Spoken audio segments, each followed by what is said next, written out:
साथियों नमस्कार, कैसे हो आप सभी लोग। आशा करता हूं कि आप सभी अच्छे हैं और आप सभी लोगों की तैयारी एकदम बहुत बढ़िया तरीके से चल रही होगी, टॉप लेवल की चल रही होगी। अब की बार तो हमें सिलेक्शन लेना ही है।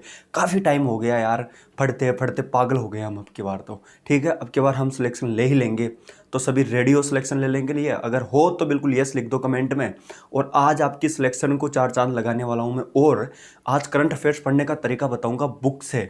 और ये सारा चार्ट है, इसमें हम चीज़ें समझेंगे कैसे कैसे कि ये पेज है, इसको हमें कैसे पढ़ना है, कैसे अंडरलाइन करनी है।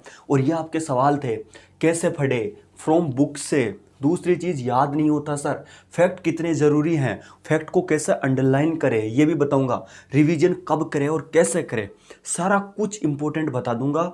और आज के बाद गारंटी के साथ बोल देता हूँ, ये वीडियो देखने के बाद यूट्यूब पे आपको कोई वीडियो देखने की ज़रूरत नहीं पड़ेगी। तो पूरा ध्यान, पूरा दिमाग और पूरा ध्यान से समझने की बातें जो मैं बताऊंगा पूरा बोर्ड पे देख लेना। और एक बार देख लो इस वीडियो को, आगे टाइम खराब कभी नहीं होगा आपका। फिर दूसरा वीडियो आएगा, फिर आपको ये बारी बारी से क्लिक करने की जो समस्या है ना, मिट जाएगी। एक बार देख लो और उसी तरीकों को अपना लो, ठीक है। चाहे मेरा तरीका अपनाओ, चाहे किसी अदर का अपनाओ, लेकिन टाइम वेस्ट मत करो। सबसे इंपॉर्टेंट टाइम ही है। जो टाइम के कदर कर लेता है उसकी ऑटोमेटिक जो समय है वो कदर कर देता है, ठीक है। अब ध्यान, ज़्यादा टाइम नहीं लूँगा और सीधा बोर्ड पे देख लो। और जो भी एक एक चीज़ बताऊँगा उसको नोट कर लेना अपनी बुक में, और ऐसे ही पढ़ना है, ठीक है। तो अगर नए हो बिल्कुल तो अभी सब्सक्राइब कर दो चैनल को, ताकि और भी अच्छी अच्छी ज़बरदस्त वीडियो आप लोगों के लिए मैं लेके आऊँ। और लाइक भी कर देना। और सवाल पूछ रहे हैं तो इंस्टा पे जाके पूछ लो, वहाँ नीचे लिंक दिया हुआ है। और टेलीग्राम को भी ज्वाइन कर लेना, ठीक है। चलो सीधा बोर्ड पर आ जाओ। पहली चीज़ तो ये है कि जो आज मैं बताऊंगा, आपने देखा होगा थंबनेल में मैं बात क्या करने वाला हूं कि कैसे हम पढ़ सकते हैं इसको, कैसे पढ़े, तरीका क्या होगा। कि जो बुक होती है ना, बुक, आप एक बुक लाते हो, जैसे मान के चलो कोई भी बुक है, ये कोई बुक है जैसे मान के चलो, ठीक है।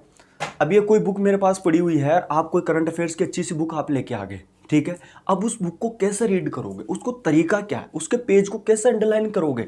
वो ये पेज बनाया है मैंने, थोड़ा सा समझने की कोशिश करें। एक कल्पना कर लीजिए ये पेज है, ठीक है। उसको कैसे पढ़ोगे, कैसे क्वेश्चन इंपॉर्टेंट है, उनके जो फैक्ट है वो कैसे इंपॉर्टेंट बनेंगे, उनको सारी चीज़ बारीकी से समझाने की कोशिश करूंगा।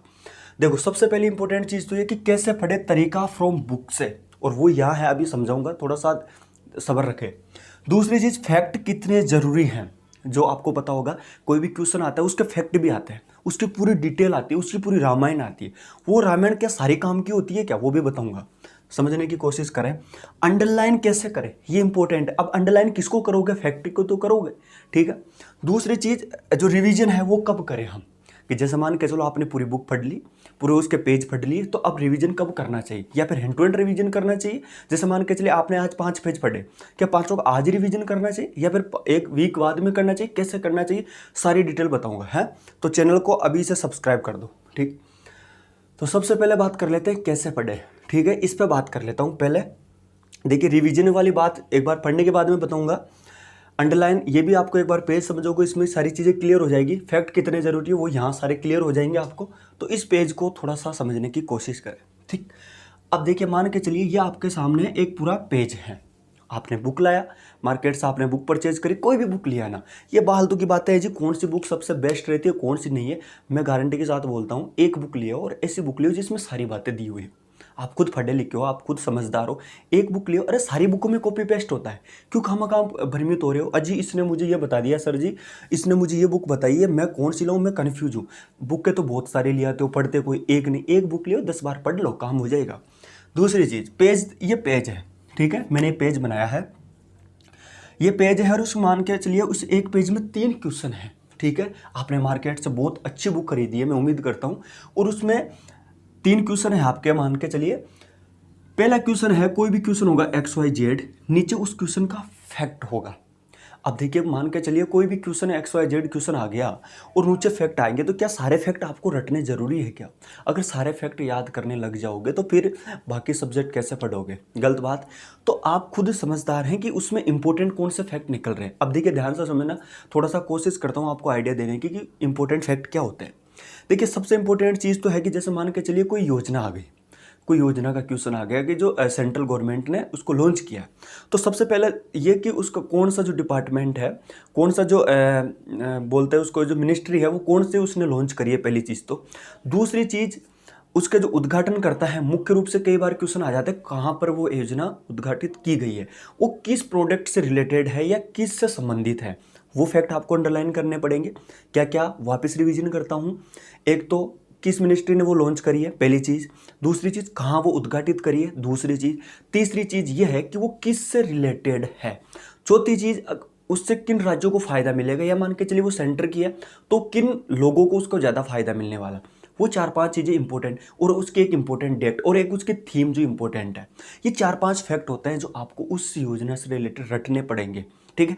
तो वो ये करे, बाकी कितने क्या चीज़ होंगे, कितने पैसे खर्च होंगे, वो खर्च होंगे। आप वनडे एग्जाम की तैयारी कर रहे हैं, आप कोई यूपीएससी, आईपीएस या पीसीएस वगैरह की तैयारी नहीं कर रहे हैं, ताकि उसमें आपको सारी बारीकी से समझना पड़े, डाटा कितना, वो कितना, एक साल में इतना रुपये खर्च करना है, दूसरे साल में इतना खर्च करना है, तीसरे साल में इतना खर्च करना है, चौथी साल में इतना खर्च करना है। यूपीएससी की या फिर आईपीएस इनकी तैयारी कर रहे हो, पीसीएस लेवल की, तो फिर आपको पढ़ना ही पड़ेगा। अगर आप वनडे एग्जाम की बात करें, NTPC, Delhi police, UP police, या फिर आप जो भी आपकी जो भी वनडे एग्जाम होती है, राजस्थान पुलिस, पटवार वगैरह, तो उनमें इतने डीपली नहीं आते।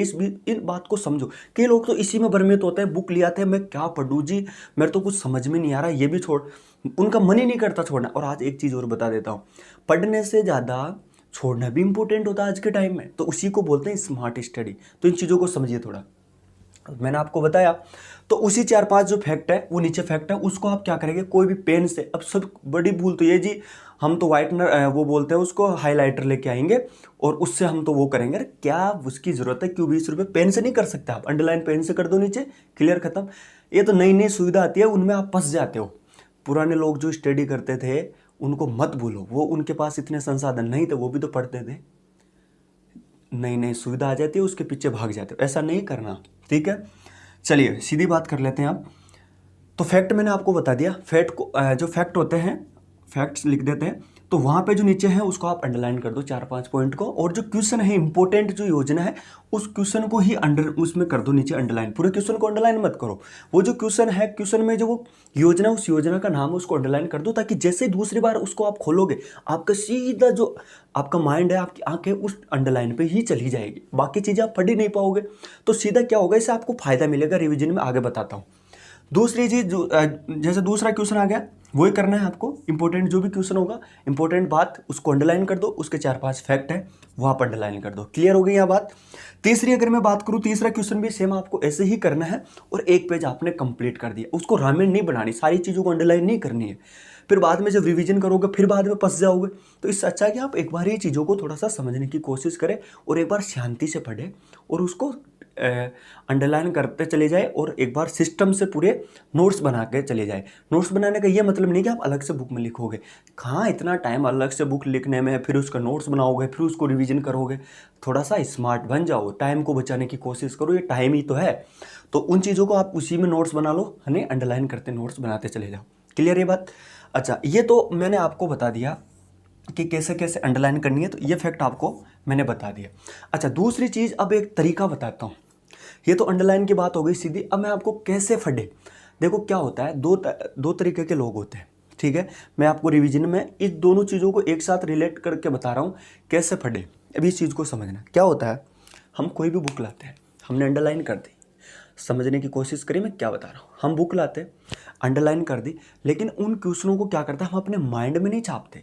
हम उन क्वेश्चनों को, जो चीज़ें हमने अंडरलाइन करी है, जो जो फटी है, हम केवल उसको बुक तक ही सीमित रखते हैं ऐसे, उसको अंतर आत्मा से नहीं सोचते, अंतर अपने माइंड में नहीं छापते उनको।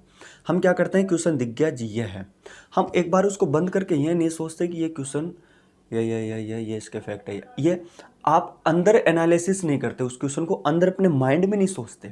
और यही सबसे बड़ी कमजोरी है कि हमें याद नहीं होता। जो मैं बता रहा हूँ ना, आप याद नहीं होता, इसका कारण यही है कि आप उस चीज़ को क्या करते हैं कि उसको केवल ऐसा ही रख लेते हैं, और आप ऐसा थोड़ा बंद करके क्वेश्चन को जब रिवीजन करें आप, तो उसको बंद कर लो, और ये फैक्ट ये है। जब आप अंडरलाइन करो तब भी ये काम स्टार्टिंग में आप कर सकते हैं। जब वापस आप रिवीजन पे आएंगे ना, तो इतना जोर नहीं पड़ेगा दिमाग पे, स्टार्टिंग में ही ये चीज़ें आपकी क्लियर हो जाएगी, ठीक है। तो इस चीज़ को समझने की कोशिश करें, मैं आपको क्या बताने की कोशिश कर रहा हूँ। स्टार्टिंग में जैसे अंडरलाइन करते हैं, उस चीज़ को मन में सोच ला, हाँ पहला क्वेश्चन ये, कौन सी योजना है, ये किसने लॉन्च, क्या चीज़ किस रिलेटेड, ये लॉन्च किसने किया, ये किस रिलेटेड है, ये और कब की, ये इस तरीके से आप उसको आराम से कर लो, और चीज़ को अच्छे से करते चले जाओ। तो ये 2 चीज़ आपको हो गई। फिर आप जब वापस रिवीजन पे आएंगे ना, तो मैं आपको गारंटी के साथ कह देता हूँ आपको ज़्यादा जोर नहीं पड़ेगा, ठीक है। तो ये तो मैंने आपको बताया कि उस बुक को आप ऐसे ही पढ़े, माइंड में भी उतारे उस चीज़ को, और साथ के साथ में उसको अंदर ही अंदर सोचते भी चले जाए। तो इससे क्या होगा कि आपको फटाफट बुक याद हो जाएगी, नोट्स बनाने की ज़रूरत नहीं पड़ेगी, ठीक है। तो ये चीज़ मैंने आपको बता दी है। दूसरी चीज़, अच्छा रिवीजन पर बात कर लेता हूँ। ये 2 चीज़ मैंने आपको बताई, अब रिवीजन पे बात कर लेते हैं। देखिए रिवीजन क्या होता है, जैसे मान के चलिए आपने एक बुक के 5 पेज पढ़ लिए, या मान के चलिए आपने आज कोई टॉपिक पढ़ लिया, जैसे जो भी स्कीम वगैरह होती है, योजनाएं आपने सारी पढ़ ली। अब आप क्या करें, जैसा आपने आज 2, 4, 5, 10 जो भी योजना पढ़ी है, ईमानदारी से बताता हूँ, 5-10 योजना जो भी आपने पढ़ी है उसको आपने अंडरलाइन कर लिया जी, उसको अंदर सोच भी लिया। अब आप क्या करें, एक बार जैसे ही आपने स्टार्टिंग में सोचा और अंडरलाइन करते चले गए, अब आप बंद कर रहे हो बुक को, तो फिर एक बार बुक को बंद करके थोड़ा समझने की कोशिश करें। बुक को बंद करके पहली योजना कौन सी थी, ये, दूसरी योजना कौन सी थी, ये, तीसरी योजना कौन सी थी, ये, चौथी योजना कौन सी थी, ये। फिर वो जो आपको क्वेश्चन नहीं आ रहा ना, तो फिर आप क्या करें, उस क्वेश्चन को देखे फटाफट, ये तो हैंड टू हैंड याद नहीं हो सकती आपसे। ये इतना अच्छा तरीका है, आपको गारंटी के साथ बताता हूँ।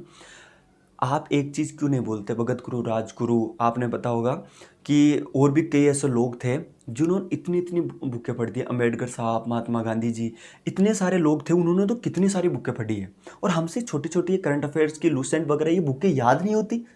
बड़ी शर्म की बात है हमारे लिए ही। हम फिर बोलते हैं जी हमें जॉब नहीं लगती, वो नहीं लगती, ठीक है। तो इन चीज़ों को पढ़ने की कोशिश करें और मोटिवेट रहे, अपने माँ बाप की छवि को अपने आंखों में रखे, और हमेशा किसी का दिल में दुखाना और पॉजिटिव रहने की कोशिश करें, ठीक है। ये चीज़ मैं आपको बीच बीच में बता रहा हूँ। तो रिवीजन क्या कर रहा हूँ मैं, रिवीजन कैसे करोगे, फिर से रिपीट करता हूँ। आपने पढ़ा, पूरा पढ़ लिया, फिर जस्ट उसको क्या करने वाले हैं, थोड़ी देर में बुक बंद करके उसको सोचे और उसको इसी तरीके से उसका रिवीजन करने की कोशिश करें। ऐसे ही रिवीजन होगा, फटाफट याद हो जाएगा, उसी दिन आप उस चैप्टर को कंप्लीट कर दो। अब कई लोगों में समस्या क्या होती है, फट तो बहुत लेते हैं, क्वेश्चन पूछते हैं, भाई ये क्वेश्चन क्या होगा बताना है इसका, ऑप्शन दे, ऑप्शन से बताता हूँ, फिर ऑप्शन में भी उनकी हवा निकल जाती है। तो ऐसा मत किया करो, है ना। तो इस चीज़ों को थोड़ा समझने की कोशिश करें। और मैं जो आपको सारी चीज़ें बताऊं, फैक्ट कितने ज़रूरी है, फैक्ट मैंने बता दिया।